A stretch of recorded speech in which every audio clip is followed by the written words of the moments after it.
Nós estamos estudando um texto das Escrituras, 2 Coríntios, capítulo 6. Aquele texto, Paulo está se relacionando com a igreja de Corinto. A segunda carta aos Coríntios é um desabafo que ele faz, além dele dar uma série de instruções. Ali perto do capítulo 10, ele vai começar a abrir o coração dele, mostrando a dificuldade que ele tem de lidar com aquela infantilidade da igreja de Corinto. E quando ele começa a abrir o coração, no capítulo 6, ele diz assim: não tendes limites em nós, mas estáis limitados nos vossos próprios afetos. Como justa retribuição, eu vos falo como a filhos, eu vos peço, dilatai-vos vós também. Então nós estamos estudando essa porção das Escrituras, que os afetos nos limitam. A alma do ser humano, ela é composta de 3 elementos, como nós temos estudado. A alma do ser humano é composta do pensamento. Então a psique sua, a sua alma, ou o seu eu, o nome que você quiser dar, vai dar na mesma, tá? A psique do ser humano, ela é composta de 3 elementos: o que eu penso, a emoção que eu tenho e a vontade minha. Pensamento, emoção e vontade. A gente tem base bíblica para tudo isso, mas não dá tempo da gente entrar nisso, então vocês vão ter que confiar um pouco naquilo que está sendo dito, né? A Bíblia também ensina que tudo começa no pensamento. O pensamento é a base que nos sustenta. O que alimenta o pensamento? O que alimenta o pensamento são os 5 sentidos: visão, audição, tato, paladar e olfato. Então é o corpo que joga informação para a mente da gente. Então, ao longo da formação nossa, bebê, nasceu, começa a receber informação. No início são informações sensoriais, porque a linguagem não está na nossa mente. Então a criança responde ao que ela sente, ao estímulo que ela está sentindo, mas aquilo vai produzindo em nós pensamentos, conceitos. Quando a linguagem é formada, inicia em torno dos 2 anos, e ela é aprimorada depois em torno dos 9 anos, então nós vamos recebendo mais conceitos da vida. E esses pensamentos vão sendo instalados dentro de nós. Então a gente tem conceitos de vida, de morte, de pessoas. A gente sabe como que você trata o adulto, a gente aprende a se relacionar com irmãos, com pessoas, com parentes, e isso vai formando conceitos dentro da nossa mente. Algumas aqui têm o conceito de que o pai é gentil, porque tiveram um pai gentil. Porém, algumas aqui têm o conceito de que o pai é bruto, é áspero, porque o pai foi bruto ou áspero.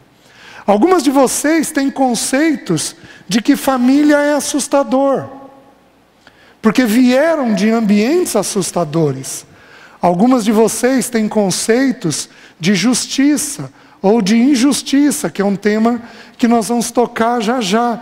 Esses conceitos, eles vão sendo formados na mente da gente ao longo da formação da gente. Aos 12 anos, é a primeira vez que nós fazemos um movimento de saída debaixo das asas dos pais. A gente interage então com a vida de um jeito um pouco mais intenso. Então, novos conceitos entram na nossa vida. Nós aprendemos o que é o mundo, as expectativas que o mundo tem, passamos a ter amigos. Esses amigos têm importância na nossa mente. E toda essa interação vai formando quem nós somos hoje. Alguns de nós somos mais bem resolvidos, algumas de nós somos mais mal resolvidas. Todos nós vamos ter áreas que nós vamos ter facilidades e vamos ter áreas em que vai ser mais difícil a vida para a gente. Então esses pensamentos a respeito da vida vão entrando dentro de nós. O problema é que as Escrituras nos ensinam que tudo aquilo que nós pensamos, nós sentimos. Então o pensamento gera as emoções. Quais as emoções mais comuns que nós vimos? A primeira, medo. A segunda que nós vamos estudar hoje, irritação. A terceira que nós vamos estudar, ansiedade. Depois nós temos tristeza, desânimo, culpa, raiva, que são as emoções mais negativas. As positivas a gente leva de boa. O problema são as emoções negativas, são essas que enroscam dentro de nós. Então, por que temos medo? Porque temos algum pensamento. Por que irritamos? Porque temos algum pensamento. Tem que passar pela cabeça para aparecer na emoção. Por que esse tema é importante para o ser humano? Porque a Bíblia está dizendo, estais limitados nos vossos próprios afetos. Emoção limita. Algumas de vocês têm medo que uma tragédia aconteça com os filhos. O que vocês fazem com os filhos? Protegem eles em demasia. É errado proteger? Claro que não. Até uma certa idade é necessário? Claro que sim. Mas a partir de uma certa idade eu tenho que começar a expô-lo? Preciso. E se você tiver pensamentos, vai acontecer uma tragédia, vai acontecer uma tragédia, vai acontecer uma tragédia. Você faz um movimento de poupá-lo e de protegê-lo demais. O teu afeto compromete a formação do seu filho. Afetos limitantes. Dá para entender? Você pode, por exemplo, lidar de boa com o teu filho, mas você, por algum motivo, você pôs um medo na tua cabeça que ele pode ser atropelado. E aí, de repente, o teu filho escapa da tua mão na calçada. E você nunca gritou com ele, mas de repente, ele escapa de você e você grita. Você fica irritado com ele. Você nunca teve aquela atitude. E de repente você se pega com aquela atitude, com uma irritação excessiva. Por quê? Porque você pôs na cabeça um pensamento de medo. Medo, uma tragédia, que aparece em forma de irritação. Então as nossas emoções derivam de conceitos que estão formados na nossa mente. Isso vale para os homens, isso vale para as mulheres. Porém, nas mulheres nós temos um agravante. Vocês são muito emocionais. Então vocês podem ter mais limitações, porque vocês carregam, via de regra, porque tem mulher aqui que daria um bom homem, que tem atitude de homem, objetividade de homem, segurança de homem, determinação de homem. Então, via de regra, as mulheres têm um pacote de emoções mais intenso dentro dela. E aí, na semelhança do pai, que o filho escapou da mão, e ele sai correndo atrás e pega o filho com uma força maior do que nunca tinha feito. A semelhança desse pai, o pensamento, o medo de ser atropelado, gerou uma emoção, a irritação, que gerou uma conduta forte, agressiva. Porque é assim que a alma da gente funciona. Pensamento gerando emoção, que gera uma conduta. O que nós vamos estudar hoje? Nós vamos estudar o que é irritação e de onde ela vem. Primeira coisa que nós temos que entender: a irritação é uma emoção que, se não cuidada, vira um pecado. É como o medo. O medo é uma emoção que, se não cuidado, vira um pecado, porque ele paralisa a gente. Nós vimos isso no último estudo. Ora, o medo produz tormento. Nós vamos ver depois, se for possível, a ansiedade. A ansiedade é a mesma coisa. Ela é uma emoção. Ela não é pecado. O que é pecado na ansiedade? Andar ansioso. Sentir ansiedade não é pecado. Mas andar ansioso constitui pecado. É o que o texto bíblico diz. Então a irritação é uma emoção derivada de um corpo caído e de um mundo caído. Gente, isso daqui é cheio de pecado. Meu corpo é pecaminoso. Meu corpo é frágil. Eu nasci sem Deus. A vida é assustadora. Por isso que nós, em alguns momentos, reagiremos com irritação. Existe uma ira que não é pecado. Não abram ainda, mas Efésios 4:26, não precisam abrir. Diz assim: irai-vos e não pequeis. Então tem uma forma da gente ficar irado sem que a gente peque. Porém, via de regra, a nossa irritação constitui pecado dentro de nós. A gente ira de um jeito pecaminoso. A gente faz mal para os nossos. Vamos dar uma olhadinha na natureza da palavra. Nós temos no Velho Testamento algumas palavras no original hebraico para definir a palavra irritação. Para nós vai aparecer quase tudo como ira, raiva, indignação. Aparece traduzido dessa forma, mas nós temos pelo menos 5 palavras no hebraico para traduzir a palavra ira para nós. No hebraico significa calor, esquentar. É bem isso, né? De vez em quando o clima esquenta. Esquentou é porque está tendo irritação. Mas não significa só isso.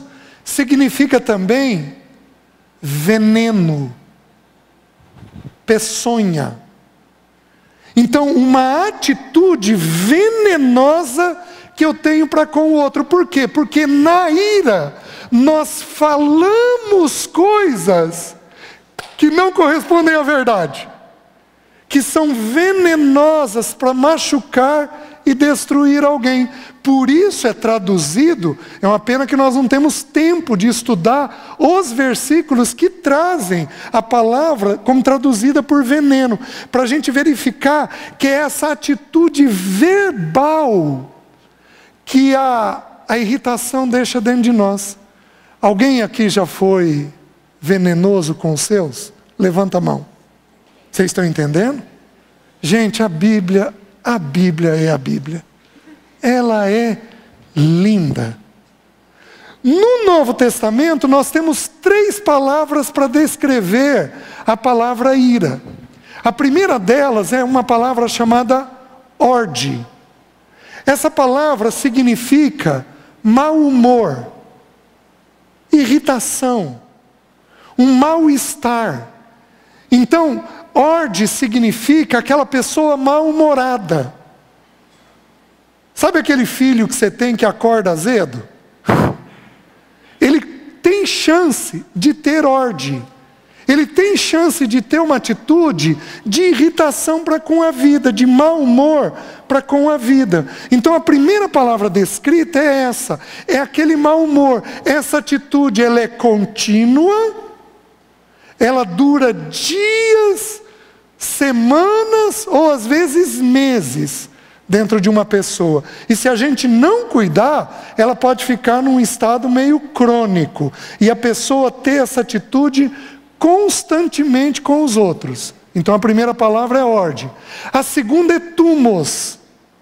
Essa palavra é interessante, porque thumos significa uma explosão de raiva. Então é aquela meia hora em que você sai de si.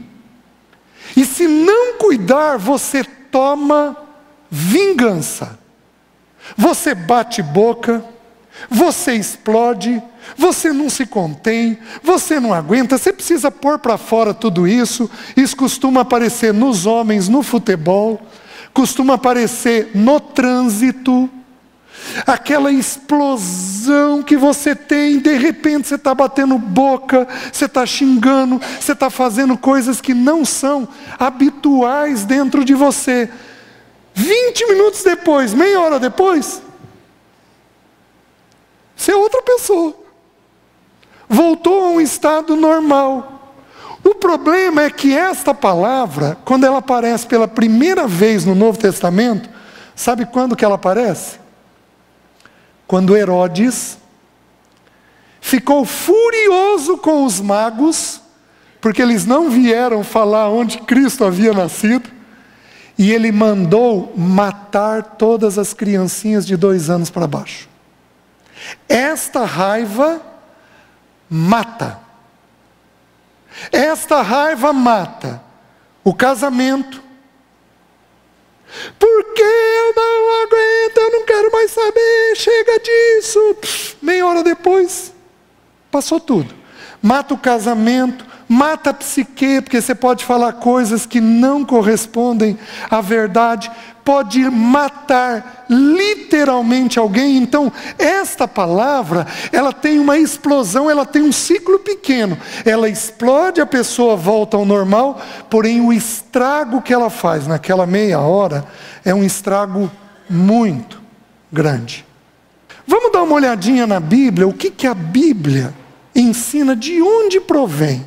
Como nós estudamos, o medo é produzido por qual pensamento? Quem lembra?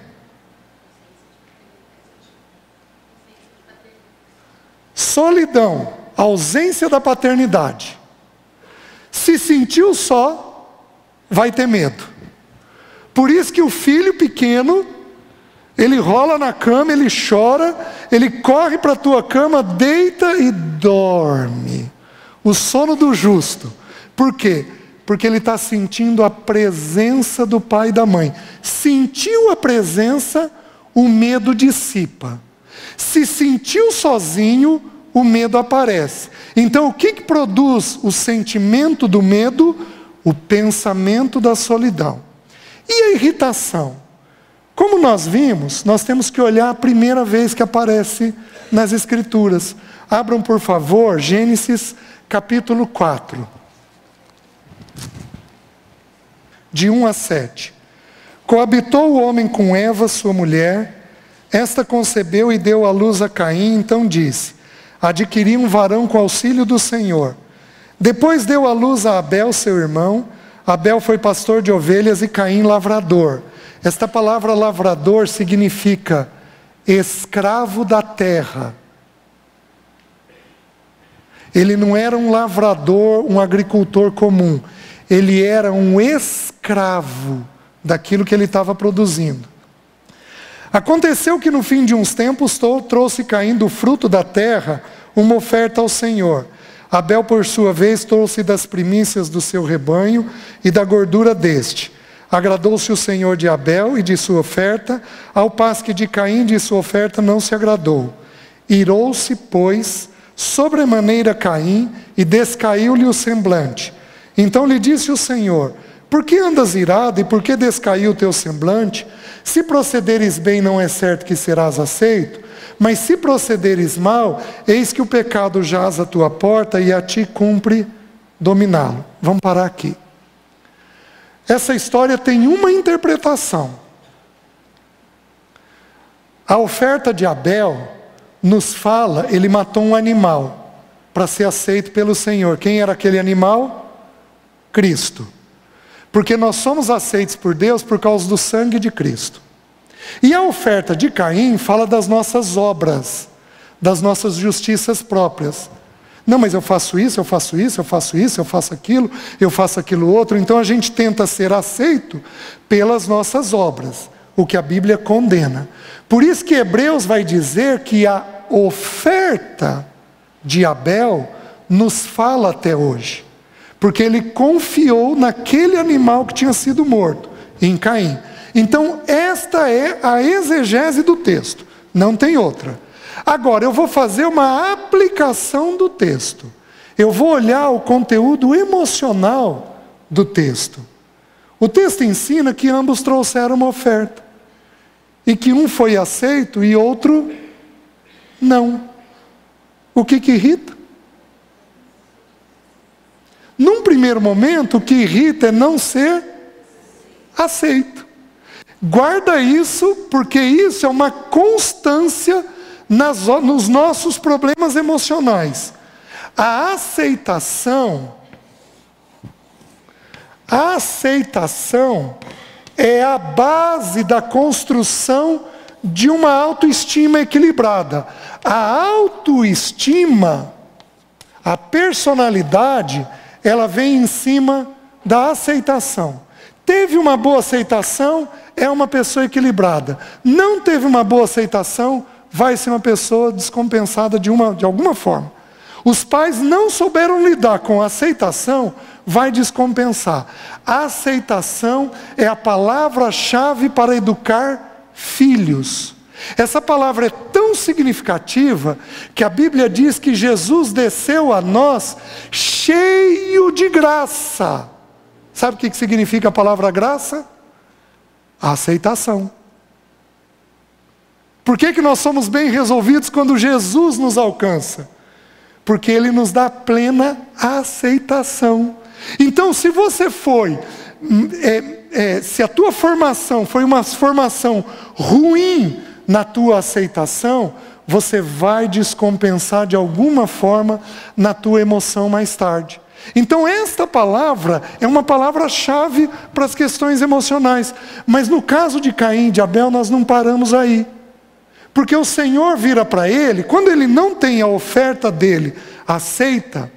Por que o Senhor não aceitou a oferta dele? Por uma coisa simples. Quando Adão e Eva pecaram, eles vestiram, eles cozeram folhas de figueira. O que Deus fez? Foi lá, tirou a folha de figueira, matou um animal e cobriu a nudez, o pecado deles, com a pele de um animal. Tipologicamente, quem era aquele animal? Cristo. Então, Caim e Abel conheciam o princípio de Deus. Caim resolveu fazer uma coisa que ele queria. Ele trouxe o melhor dele. Olha o que eu estou fazendo pelo Senhor. Como que o Senhor não vai aceitar? Porém, aquilo feria o princípio que Deus tinha criado. Porque o princípio que Deus tinha criado é, para eu te aceitar, tem que ser no sangue de um animal. Então Caim desobedeceu uma prática que era conhecida. Por que eu sei que era conhecida? Porque Abel teve essa prática. Onde que ele aprendeu? Ele aprendeu com os pais. Caim também teve isso. Porém, ele não seguiu isso. Então, ele fica irado, o semblante descai, porque quando a gente está irritado, a gente vende aqui a ideia da irritação. O semblante nosso mostra que a gente não está bem. Porém, se você avançar no texto, o texto diz assim: Caim, por que andas irado e por que descaiu o teu semblante? Se procederes bem, não é certo que serás aceito, mas se procederes mal, eis que o pecado jaz à tua porta e a ti cumpre dominá-lo. O que produz irritação? Insatisfação. Ficou insatisfeito, você produz irritação. A emoção sempre deriva, de uma palavrinha chamada insatisfação. Então a coisa não saiu do jeito que você queria, qual vai ser a reação? Irritação. Gente, a Bíblia é simples, profunda e maravilhosa. Então a irritação, ela vem de um pensamento. Ela vem do pensamento da insatisfação. Então pessoas, eu vou abrir para vocês agora, onde no Velho Testamento a gente tem. Então eu quero mostrar para vocês de quais lugares provém, quais as histórias ou o texto bíblico que a Bíblia nos traz, que relatam que a reação foi de irritação. Para a gente mostrar que, para vocês perceberem que tudo deriva dessa insatisfação. Pessoas mais exigentes têm mais risco de ter insatisfação. Porque elas são mais exigentes. Pessoas mais legalistas, pessoas perfeccionistas. Quem é perfeccionista? Levanta alto a mão. Alto. Em alto e bom som. Os perfeccionistas vão ser mais irritados, via de regra. Por quê? Porque vão ser mais exigentes. Lembrando que eu posso ter uma irritação para fora, mas eu posso ter uma irritação para dentro. Por exemplo, pessoas que colocam no corpo suas emoções, são pessoas irritadas. Só que ela não fala, ela cala e agride o corpo. A coisa mais elevada da somatização é a doença autoimune. A pessoa agride tanto o corpo dela, que o sistema de defesa ataca o corpo. Vocês estão conseguindo entender? Por quê? Porque é uma forma de irritação velada, sutil, onde você joga contra si mesmo. Vocês estão conseguindo entender? Então a primeira história que a Bíblia está contando, que é a base do entendimento nosso, é que irritação deriva de insatisfação. Se eu pedir para uma de vocês contar uma história de uma irritação essa semana, eu vou encontrar insatisfação. Não tem jeito de estar irritada se não estiver insatisfeita. Porém, a Bíblia não para só aí. Ao avançar, nós encontramos outra história. Nós encontramos, abram em 1 Samuel, capítulo 18. Nós temos a história de Saul e Davi. E nós temos a história, eu vou mostrar para vocês as duas vezes em que Saul atirou uma lança.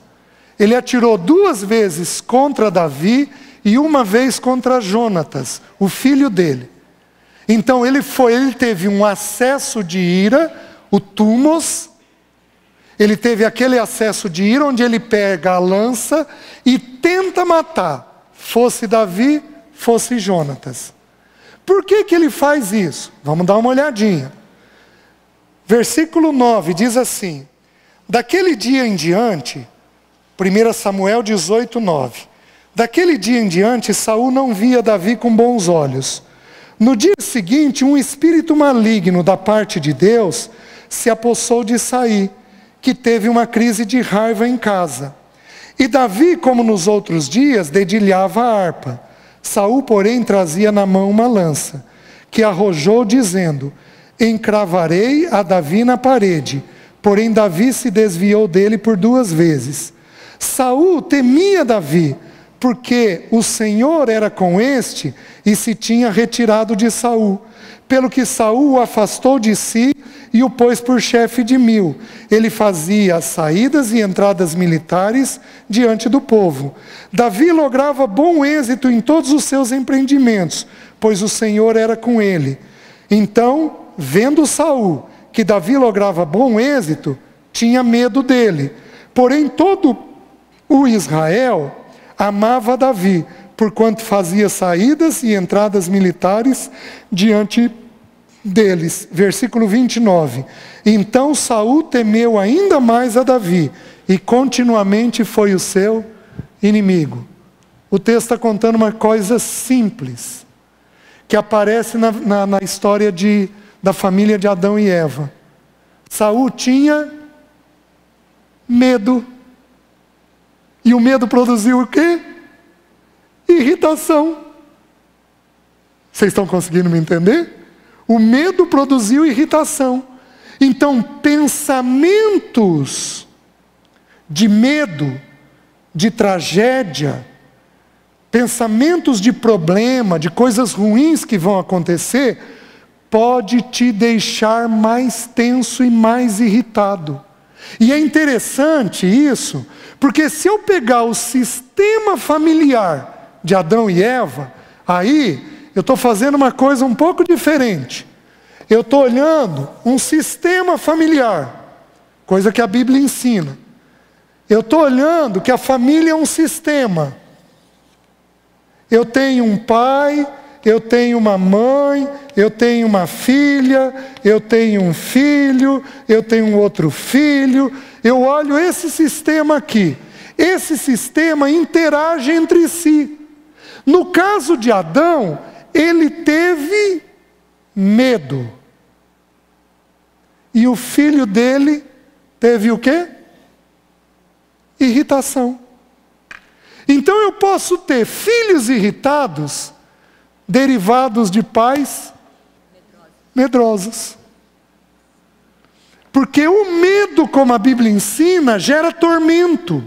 Ora, o medo produz tormento. Logo, aquele que teme não é aperfeiçoado no amor. Vamos pegar como exemplo uma mulher controladora. Ela controla tudo dentro de casa. Ela sabe onde está tudo. Se você pôr uma venda no olho dela e mandar ela pegar o brinco de pérola dela que está guardado dentro da terceira gaveta do porta-joias, na parte de trás ela vai lá com exatidão. Pessoas controladoras são pessoas medrosas. Ela usa o controle para se sentir segura. Quando a coisa sai do controle dela, qual é a reação? Irritação. Ela passa a ter uma atitude mais irritada, porque ela não está dando conta de lidar com aquilo. Porque ela precisa ter um controle absoluto das coisas. Queridas, medo pode produzir irritação dentro de nós. O exemplo que eu dei para vocês da calçada e do filhinho correndo na calçada e talvez com risco de ir para a rua, é um exemplo bem claro. Diz daí, o pai, fica aqui menino, como é que você sai daqui? Imagina um filho teu quando você perde ele numa espoingá. A hora que você perde ele, você assusta. Mas a hora que você acha ele, o que você faz? Seu moleque! Por que você está irritada? Porque você teve medo. Medo é próximo de irritação. Não tem jeito. Então você pode desenvolver um padrão irritado, porque você em geral tem medo que alguma tragédia aconteça com você. Está fazendo sentido? Só que nós temos um caso curioso. Por que um espírito maligno se apossou de Saul? Porque Saul foi desobediente e o Espírito Santo de Deus que havia vindo sobre ele, lembra que naquela época o Espírito não vinha de forma definitiva, como no Novo Testamento. Ele vinha de forma momentânea, veio para ele ser o rei de Israel. Só que quando ele desobedeceu a Deus, e Deus não o aceitou, o Espírito saiu dele. Eu tenho de novo o problema da aceitação. Ele se sentia rejeitado, de forma real e verdadeira, porque Deus havia rejeitado o governo dele. Porém, ele podia ter posto o joelho no chão, e clamado, e clamado, e clamado, porque Deus é Deus longânimo e rico em perdoar. Quantas vezes no Velho Testamento Deus se comoveu? Deus não suporta um joelho no chão arrependido. Ele vem e assiste a pessoa. Ele não fez isso. Ele viveu como alguém ferido e desprezado. Ele não buscou Deus da maneira adequada. Então ele também teve um problema de aceitação. Aceitação, faltou aceitação, irrita. O que mais a Bíblia conta? Vamos um pouquinho mais. Abram em Provérbios, capítulo 6, versículo 34. Aqui está contando de uma mulher que é adúltera. Capítulo 6, versículo 34. O texto diz assim: porque os ciúmes excita o furor. Então, uma terceira coisa que produz irritação: ciúmes. Ciúmes produz ira. Vocês sabiam que 60% dos crimes de arma branca, sabe o que é arma branca? Arma branca é tudo aquilo que não é revólver. É porrete, é faca, é lança, qualquer outra coisa. 60% dos crimes de arma branca são cometidos por pessoas ciumentas. Tumos. Uma irritação que mata. Por que que o feminicídio está em alta no nosso país? Porque os homens não têm mais valor algum. Eles não desenvolvem valor. Tá difícil de achar homem bom. Homem trabalhador, homem seguro, com boa autoestima, equilibrado, está difícil de achar. Está ficando uma geração de homens muito fracos, muito frágeis. Aí eles vêm, se apegam a alguém que dá aceitação para eles, e se essa pessoa se afasta, eles perdem a aceitação. Ficam enciumados e matam. Ira. Tudo ligado à questão da aceitação. Tudo está explicado nas Escrituras. Então, os ciúmes é outra coisa que produz irritação dentro de nós. Lembrando que eu não tenho ciúmes só de pessoas. Eu posso ter ciúmes de tempo. Eu posso ter ciúmes de objetos. Eu posso ter ciúmes de uma condição. Ciúmes, inveja, que vem tudo meio no mesmo pacote, produzindo dentro de nós irritação. Que outra coisa produz irritação? Abram em Eclesiastes, capítulo 7, versículo 16. Avança um pouquinho aí. Eclesiastes 7,16. Não sejas demasiadamente justo, nem exageradamente sábio. Por que te destruirias a ti mesmo? Que outra coisa produz irritação? A palavra ira não aparece aí, mas eu vou explicar o texto. O texto está falando de uma pessoa muito correta, demasiadamente justa. Sabe aquela pessoa que põe tudo em ordem? Ou aquela pessoa que quer uma conduta daquela forma? Aquela pessoa que é muito exigente? A pessoa muito exigente, ela é difícil de agradar. Porque o nível de exigência dela está aqui. Quando Jesus desceu a nós, ele desceu cheio de aceitação. Então ele olhou a Maíra e falou assim: meu Deus. Bom, ele não falou isso. Ele virou e falou: eu preciso tratar os 30 pecados dela. Porém, de que jeito que eu vou começar? Não vou tratar nenhum. Eu vou atrair ela até mim. Ele começa com plena aceitação. Ele não tem exigência nenhuma.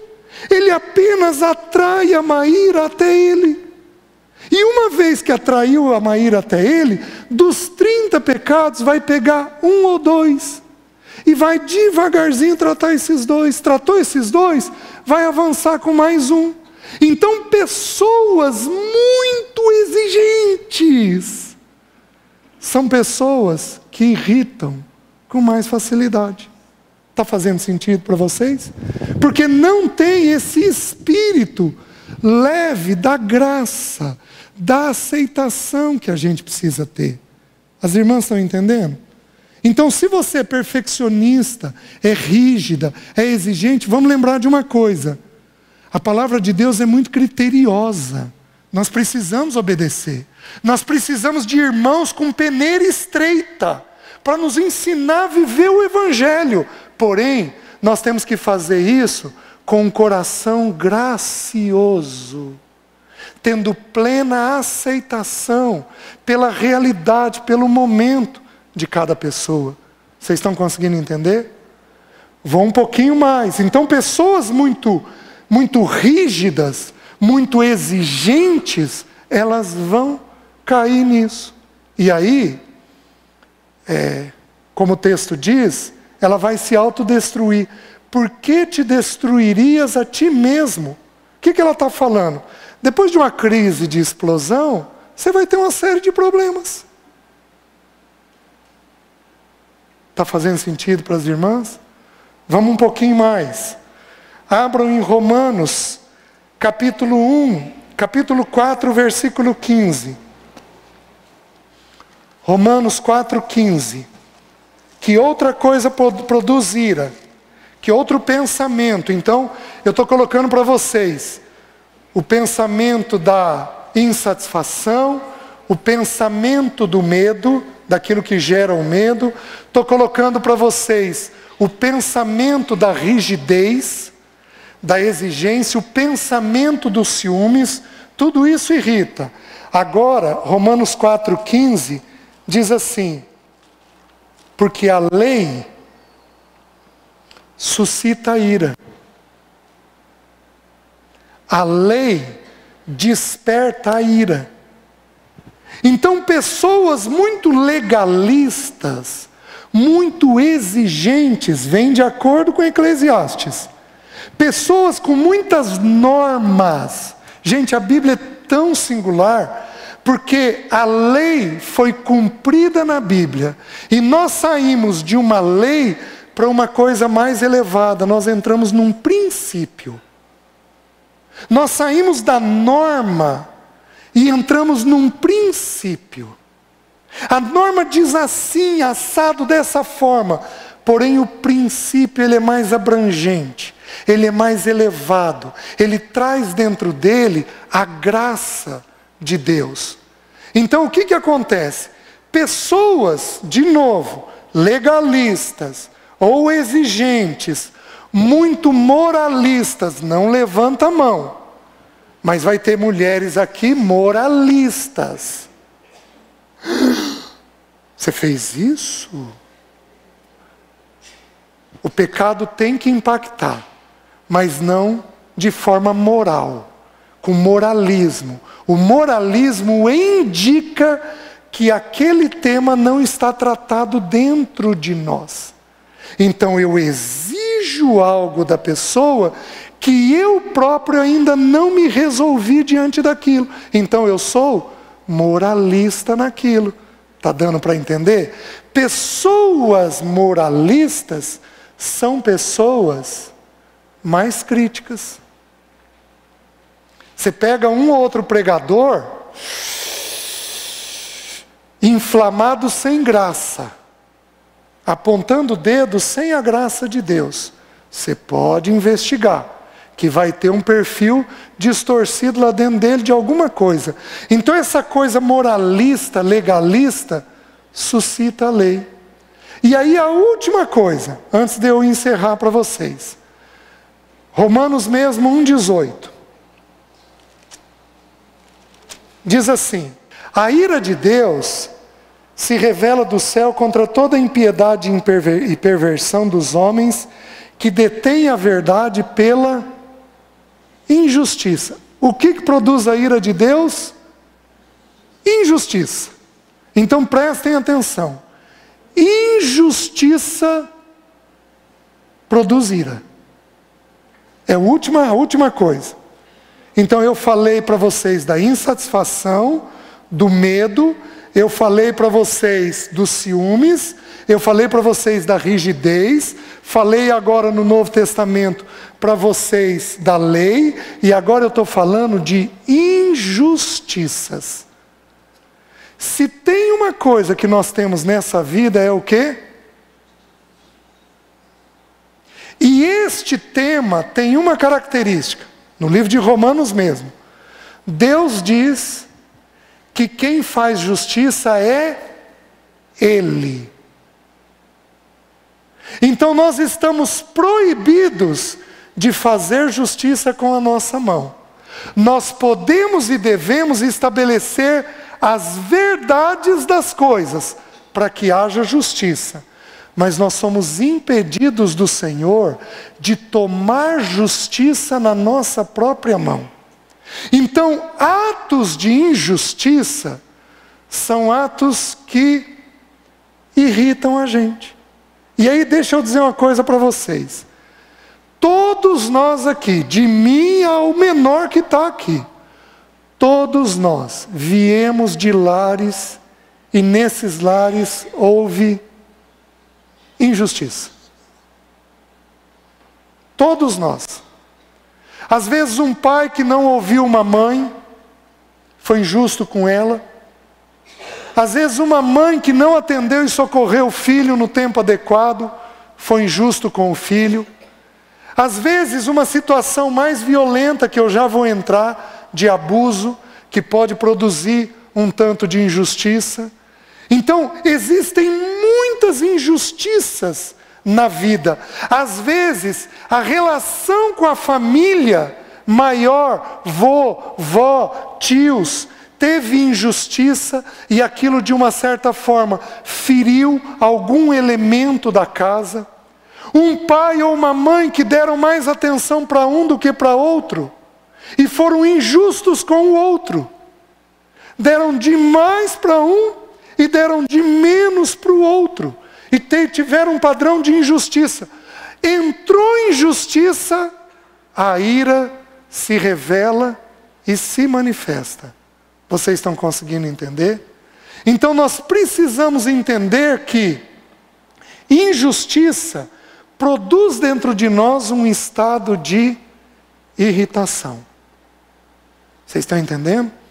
Das injustiças que existem, o abuso é o que mais maltrata. Nós temos 5 abusos: o sexual, o psíquico, o famoso bullying.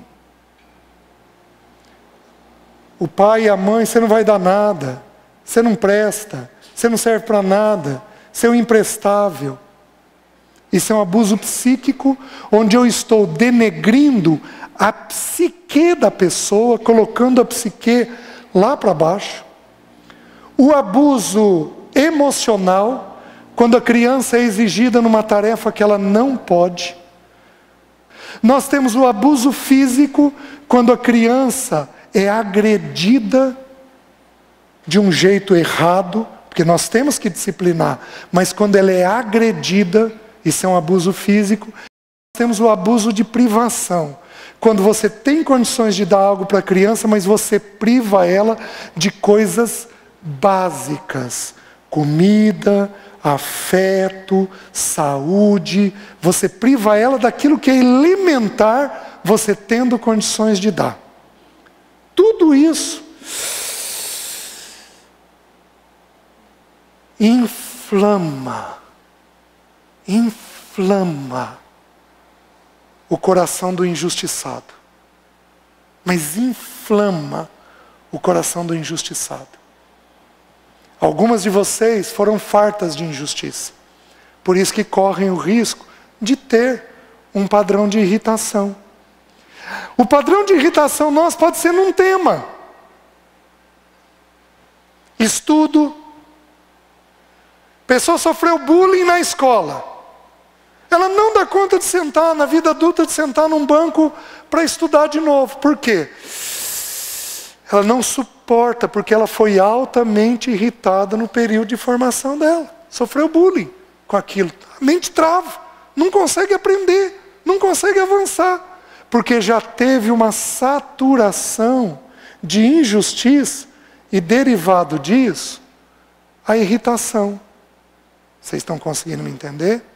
Eu vou falar de um jeito muito objetivo, a gente tem pessoas mais novas no nosso meio, então eu vou falar de um jeito muito objetivo. Eu vou dar um exemplo. Quando uma pessoa é injustiçada, ela tem um de dois movimentos. Ou ela paralisa e se sujeita à injustiça, e na vida adulta, de que jeito que isso aparece? Ela tem dificuldade de dizer não. Pessoas que sofreram abuso ou uma injustiça demasiada, elas podem desenvolver uma dificuldade de dizer não. Não vou perguntar aqui quem tem, mas nós vamos ter muitas irmãs aqui com essa dificuldade. Mas ela pode ter uma outra reação. Então, na injustiça, ela paralisou. Ela paralisa. E aí ela se submete àquela injustiça. Mas ela pode ter uma segunda reação.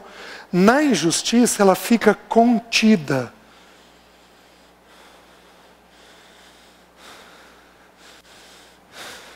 Está tendo a injustiça, mas ela está contida. Na vida adulta, de que jeito que isso aparece? Ela explode. Alguém cometeu uma injustiça com ela, naquele tema que ela foi abusada. Pum! Ela explode. Os irmãos estão entendendo? Porque a mente adquiriu aquela reação naquela injustiça. Deu para vocês entenderem? Deixa eu colocar alguns alertas que a Bíblia diz. Tá? O que é o antídoto da irritação? Como a irritação começa na insatisfação, o antídoto natural da irritação é a gratidão. Por isso que a Bíblia manda com todas as letras, em muitos textos bíblicos, acho que são mais de 130 textos bíblicos, a Bíblia manda que é para a gente ser grato em tudo. A gratidão te protege naturalmente da ira. Vocês estão conseguindo entender? A gratidão faz isso. Esse é o grande tema para a gente ser livre da ira. Porém, eu quero abrir alguns textos em que a Bíblia faz algumas exortações sobre isso. O primeiro deles, abram por favor no Salmo 4:4. Esse texto, ele é citado em Efésios. Aquele texto que eu falei para vocês, irai-vos e não pequeis, não se põe o sol sobre a vossa ira, é tirado desse texto. Olha o que diz o versículo. Salmo 4:4. Irai-vos e não pequeis, consultai no travesseiro o vosso coração e sossegai. Então eu vou discutir aquela situação com quem? Com o travesseiro. É para eu falar na hora? É para eu reagir no momento? Não. É para eu procurar no travesseiro a Deus. Consultai o vosso coração e sossegai. Então, por isso que está dizendo lá no Novo Testamento, irai-vos e não pequeis. Nós precisamos aprender a resolver aquela angústia com Deus, buscando um sossego no nosso coração. Queridos, nós só sossegamos quando lembramos que Deus é soberano naquela situação e que Deus é um Pai perfeito e amoroso. Se você olhar a soberania de Deus e a paternidade de Deus, você encontra sossego no seu coração. Então, nós sabemos que para sermos livres da ira, nós temos que ser gratos. Mas agora ele está dando uma sugestão prática. Eu preciso consultar a Deus no travesseiro e buscar descanso, porque Ele governa tudo. Primeiro ponto. Segundo ponto, Abram no Salmo 37, 8. Deixa a ira. Abandona o furor. Não te impacientes. Certamente isto acabará. Então ele está dizendo que é o que Deus falou para Caim. Caim, Deus veio até Caim. Presta atenção. Na ira, Deus vem até você. Ele te ajuda a entender aquela situação. Ele vem até você porque ele veio até Caim. Mas ele virou para Caim e falou assim: a ti cumpre dominá-lo.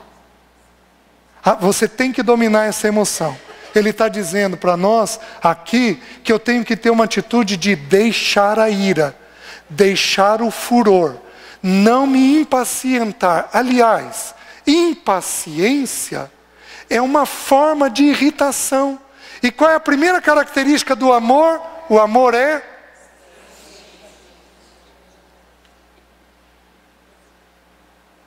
Tudo bem? Vamos avançar um pouquinho mais. Vejam que interessante, Provérbios 15, 1.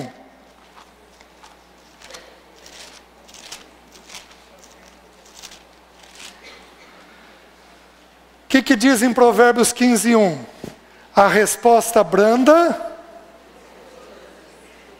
Quando você receber a ira de alguém, qual é a maneira de sair da situação? A resposta branda. Desvia o furor. Você quer ver outra coisa interessante? O 15, 18. O homem iracundo suscita contendas, mas o longânimo apazigua a luta. Que outra atitude combate naturalmente a irritação? O longo ânimo. O que é longânimo? Longo ânimo. Então, Deus vira para Maíra, respira fundo e vai ter um longo ânimo. Porque Deus vai pedir coisas para ela que ela vai levar 1, 2, 3, 4, 5, às vezes 10 anos. Então por que Deus não se ira contra a Maíra? Porque Ele tem um longo ânimo com a Maíra. Ele tem caminhos e mais caminhos para ir espremendo a Maíra, para a Maíra acabar entendendo aquilo e fazendo o que Ele quer. Então nós temos que ter uma atitude, nós temos que aprender com essa faceta de Deus, a longanimidade de Deus. Vocês estão entendendo? Quer ver outra coisa interessante que nos protege? Vejam 19:19 de Provérbios. Homem de grande ira. Está falando de gente que tem uma ira grande. Tem que sofrer o dano, porque senão virá fazer de novo. Então aqueles aqui que têm uma nota 7 para cima na irritação, o que Deus vai ter que fazer com vocês? Vai ter que fazer vocês sofrerem o dano.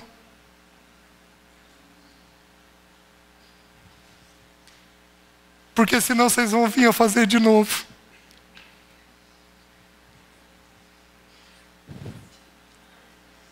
É assustador? É o jeito que Deus trata. Porque se Deus não contém essa pessoa, ela vai parar onde? Vai sentar a mão no rosto de um filho? Vai parar onde? Vai privar de coisa essencial? Gente, ira tem que ser contida. Porque se a ira não for contida, aonde é que nós paramos? Então Deus usa como estratégia o dano. Aquela pessoa sofre um dano para ela entender que ela não pode agir daquela maneira. Está fazendo sentido? Vejam mais. Vejam Provérbios 21, 24. Quem aqui é gozador? Quem aqui é irônico? Levanta a mão.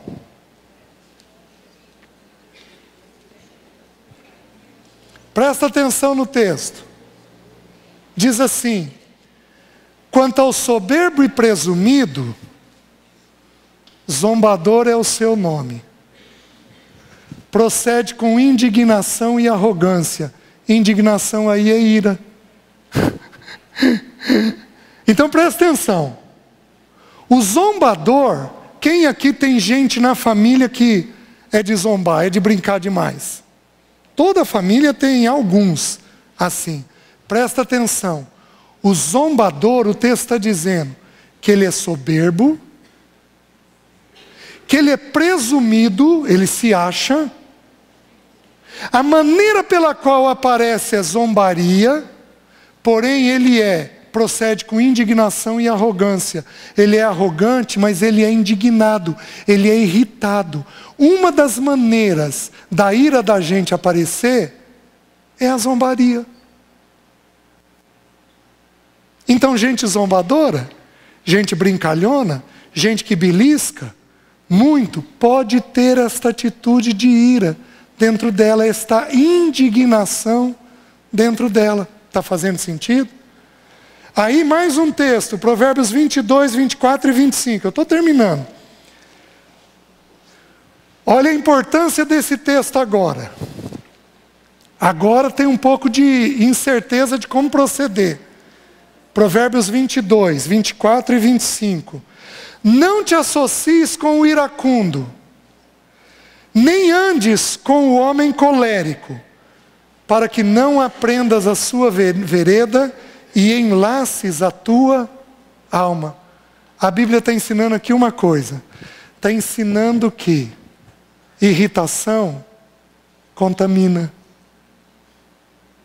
Só tem 2 pecados na Bíblia de contaminação. A amargura, pelo menos que eu conheço. A amargura, gente crítica, gente amarga, contamina.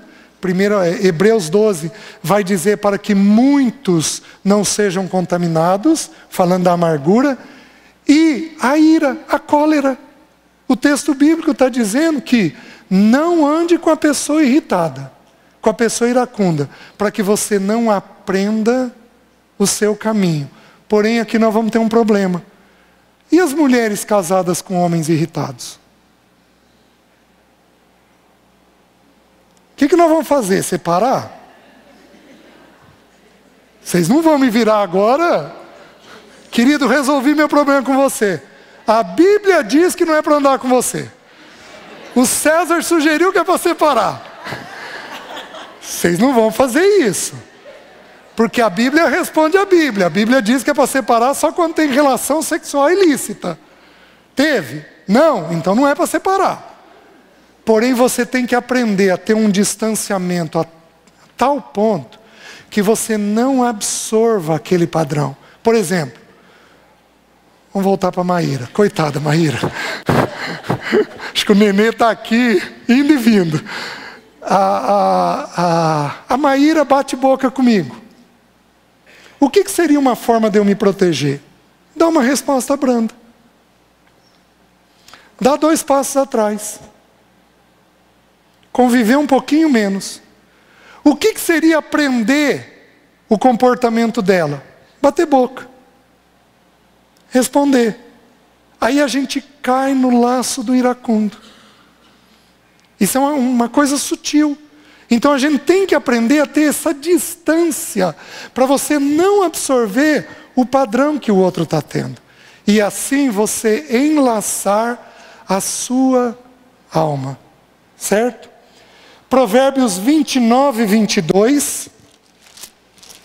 Penúltimo versículo. Diz assim: o iracundo levanta contendas, e o furioso multiplica as transgressões. O iracundo, ele quer bater boca pela situação. Ele tem um desejo de bater boca pela situação. Ele levanta uma briga, uma contenda. Tá? E o último texto que eu gostaria que vocês decorassem. Tiago 1, versículo 17, 19 e 20. Diz assim: sede prontos para ouvir, tardios para falar, tardios para se irritar. Vamos lá? Sede prontos para ouvir, tardios para falar, tardios para se irar. Vamos de novo? Sede prontos para ouvir, tardios para falar, tardios para se irar. Então adquira uma coisa: morda a língua. Abre o ouvido e fecha a boca. Porque com isso a gente não cai na ira. Então, de onde provém este afeto? A ira provém da insatisfação. Te gerou insatisfação? Seja injustiça, seja todas as coisas que nós conversamos. Vai produzir essa reação da ira. Aprenda a ser satisfeita. Amém? Amém.